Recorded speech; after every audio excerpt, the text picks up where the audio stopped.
صبر وہ طاقت ہے جو اندھیروں میں بھی روشنی دیکھ لیتی ہے۔ جو چیز تمہارے اختیار میں نہیں اس پر پریشان ہونا صرف کمزوری ہے۔ جسے معاف کرنا آ جائے اسے سکون ملنا شروع ہو جاتا ہے۔ چھوٹے دل بڑے خواب نہیں دیکھ سکتے۔ اللہ کے فیصلے ہمیشہ بہترین ہوتے ہیں، بس ہمیں سمجھنے میں وقت لگتا ہے۔ تمہاری اصل طاقت تمہارا اخلاق ہے، شکل نہیں۔ جو نوجوان سجدے میں روتا ہے دنیا اس کے قدموں میں آتی ہے۔ آج کی محنت کل کا سکون بن جاتی ہے۔ دوست وہ چنو جو تمہیں اللہ کے قریب کرے۔ راتوں کو جاگ کر کھیلنے سے بہتر ہے قرآن پاک سے دوستی کرو۔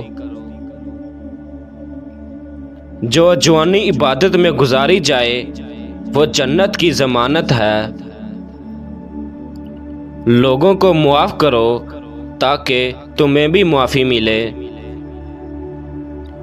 لوگوں کی باتوں سے نہ گھبراؤ، لوگ تو اللہ کے ساتھ بھی خوش نہیں۔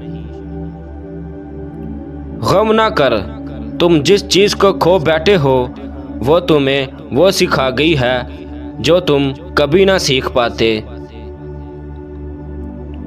جو کچھ تم تلاش کر رہے ہو وہ بھی تمہیں تلاش کر رہا ہے۔ جو کچھ تمہارے اندر ہے وہ باہر کی دنیا سے بہت زیادہ قیمتی ہے۔ سچائی وہ لباس ہے جو صرف اللہ کے دوست پہنتے ہیں۔ دھوکہ دینے والے عبادت گزاروں سے وہ غافل بہتر ہے جو سچے دل سے توبہ کرے۔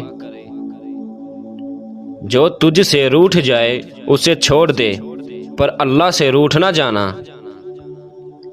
جب تک دل زندہ نہ ہو زبان سے ذکر کرنا صرف عادت ہے، عبادت نہیں۔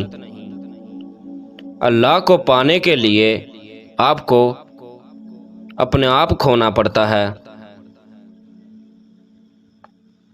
جو شخص کبھی غلطی نہیں کرتا وہ در حقیقت کبھی کچھ نیا سیکھنے کی کوشش ہی نہیں کرتا۔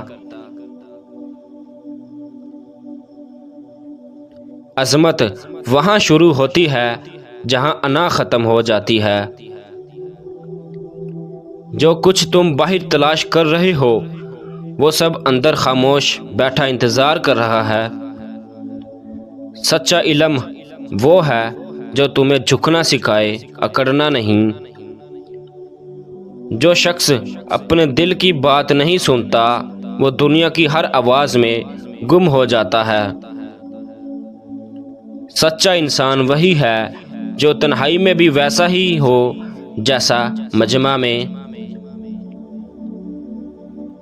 خاموشی بعض اوقات وہ جواب دیتی ہے جو الفاظ نہیں دے سکتے۔ اللہ کے فیصلے سمجھ نہیں آتے مگر کبھی غلط نہیں ہوتے۔ چائے میں گڑ ڈال کر پینے سے یہ ایک بیماری جلدی ختم ہو جاتی ہے،